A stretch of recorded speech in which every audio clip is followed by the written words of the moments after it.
વિદ્યાલયની વિદ્યાર્થીની અને ધોરણ 9 માં અભ્યાસ કરતી માર્ગી ડોબરિયાના અત્રે ઉપસ્થિત સર્વેને વંદન।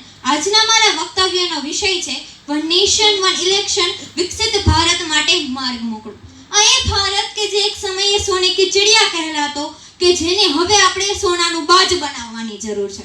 આજ ભારતને આપણે જો વિકસિત ભારત બનાવવું હોય અને એના માટે ખર્ચને ઘટાડવો હોય ને તો ક્યાંક ને ક્યાંક આપણે one nation one election policy એ લાગુ પાડવી જ પડશે। કારણ કે વન નેશન વન ઇલેક્શન દ્વારા ઇલેક્શનમાં થતા ખોટા ખર્ચને ઘટાડવાની જરૂર છે।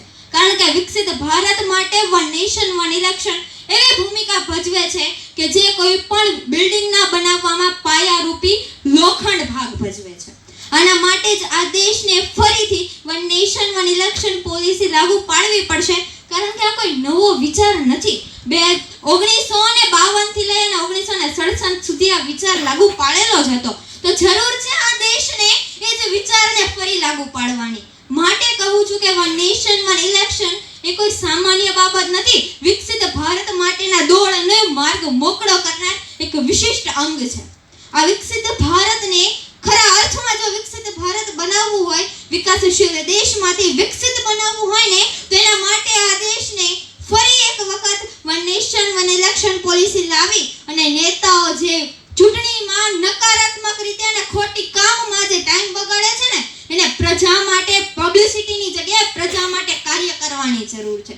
અને આમ પણ તમે 2024 નું જ ઉદાહરણ લઈ લો। 7 ચૂંટણી થઈ હતી આ દેશમાં। જો એની જગ્યાએ 5 વર્ષમાં જો એક ચૂંટણી થાય તો ખરા અર્થમાં દેશ વિકસિત બની શકે। કારણ કે જો 10,000 કરોડ રૂપિયાનો ખર્ચ થયો એમાંથી જો માત્ર ને માત્ર 2,000 કરોડ રૂપિયા ખર્ચવામાં આવ્યો હોત વિકાસના કામમાં, તો ઇન્ફ્રાસ્ટ્રક્ચરમાં ખર્ચવામાં આવે ને તો દેશ માટે એક સારું ઇન્ફ્રાસ્ટ્રક્ચર બની શકત। જો રમતગમતમાં ખર્ચવામાં આવત ને તો આ દેશને એક નહીં 100 નીરજ ચોપડા મળી શકત।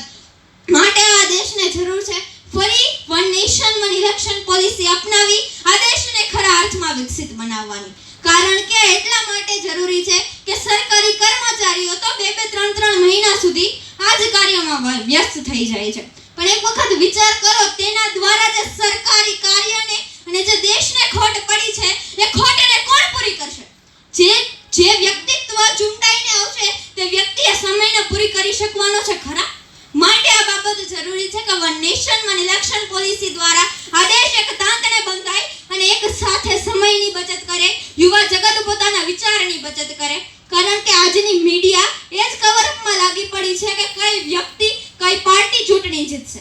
જરૂરી છે કે મીડિયા પોતાના સારા વિચારો દેશના યુવાનોના વિચારને આ દેશ સમક્ષ લાવે કે જેથી કરીને યુવાનોમાં એ જાગૃતતા આવે કે આ દેશ માટે કઈ રીતે કાર્ય કરે કે દેશ ખરા અર્થમાં વિકસિત થઈ શકે। અને આ દેશને ખરા અર્થમાં વિકસિત બનાવવા માટે, ખરા અર્થમાં સાચી રીતે વિકાસશીલ તરફ ગતિ કરાવવા માટે one nation one election policy એક સાચે જ જરૂરી છે। અને આ કોઈ નાની સૂની બાબત નથી અને આ કોઈ નવી બાબત પણ નથી, પરંતુ જરૂર છે સમયની બચતની।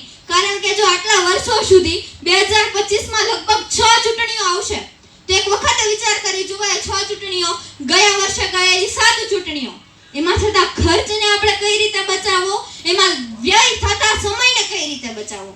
અને આના માટે ફરીને કહેવું પડે કે one nation one election policy એ દેશના કરોડરજ્જુ સમાન છે।